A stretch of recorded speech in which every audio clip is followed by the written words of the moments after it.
Saudara, sejumlah korban masih tertimbun di antara puing-puing bangunan musola Pondok Pesantren Al-Khazini Buduran Sidoarjo yang ambruk pada Senin sore. Saat kejadian, lebih dari 100 santri tengah melaksanakan sholat berjamaah di musola yang direnovasi itu.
Kondisi bangunan yang runtuh ini, kemiringannya itu masih memungkinkan sekali untuk runtuh kembali.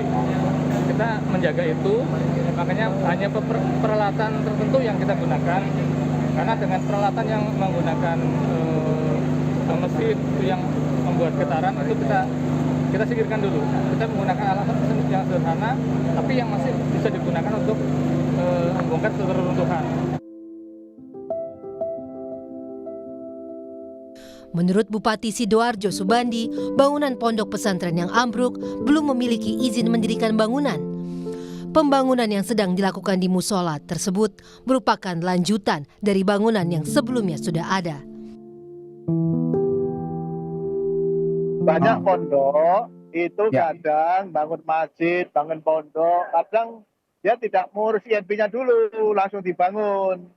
Baru selesai, ini baru izin-izin baru selesai. Nah, mestinya sebelum dibangun, mestinya itu izin-izin termasuk INB, ini harusnya dikerjakan dulu, biarkan nanti konstruksi sebagai juga standar dalam bangunan. Nah, ini bangunan melanjutkan, nah, tak lihat, tak tanyakan, izin-izinnya semua tidak ada.